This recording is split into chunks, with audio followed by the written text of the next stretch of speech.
Well, the Blue Jackets come into this game tonight against the Tampa Bay Lightning, fresh off a 6-3 win in Winnipeg over the Jets on Saturday. Jody, that wasn't the prettiest game. It wasn't the best played game the Blue Jackets have had all year, but they got 6 goals and, more importantly, 2 points. 2 points is it, Bob. That's the story of the game in Winnipeg. They got out of there, rested yesterday. They come into tonight's game ready to do the same. Whatever they got to do to get the 2 points here tonight.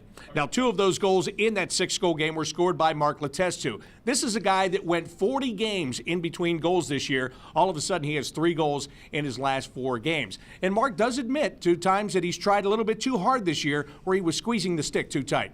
There's a point in time where it starts to wear on you. You start missing a lot of games without a goal. I feel like you're not contributing, but having talks with the coaches, there's other ways to contribute, and like I said, those little things now are leading to some success for me. And usually when you're focused on the end result and not the process, you kind of go through slumps like I went through. Well, Jody, even when Mark Letestu was struggling when it came to scoring goals, he stayed in the lineup because Todd Richards, his head coach, knows that he can do a lot of other things.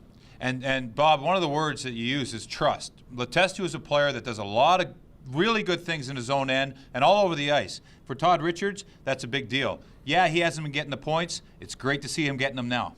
Well, the Tampa Bay Lightning comes into this game playing very well, especially on the road. And they've been playing most of the year without their superstar, Steven Stamkos, who's been out with a broken leg. But Nathan Horton is a guy that has seen a lot of the Tampa Bay Lightning in his career. He's not surprised they're playing well, especially when Martin St. Louis is still in the lineup. St. Louis and the other guys have done a great job, and they just, even when he went down, they just seem to get better, and, they work hard as a team, so that's why they've had success. Well, Martin St. Louis leads this team in points, and Jody, that should surprise absolutely no one. No question, Bob, you're right. He's a guy that does it all. He can do it any night, and he's been doing it a lot lately. He didn't get the call for Team Canada last week for the Olympic bid, but he doesn't care. I saw him coming in the rink today. He smiles. He's all about the Tampa Bay Lightning. Look out for him. Yeah, and look out for some other guys, too. Valtteri Filppula, they picked him up in the summer. He's been a great addition. Teddy Purcell has done well, and also Alex Killorn. That's a trio that has to be accounted for. Well, they're 2, 3, and 4 behind St. Louis in points leading for this team, so look out for them. 38 points in the last 13 games for the Tampa Bay Lightning. All right, it's time now for our YP keys to getting it done. What do the Blue Jackets have to do tonight? Well, I think they got to limit the turnovers. Tampa Bay is a fast team, and they're quick on transition. Can't feed that at all. That's point number 1.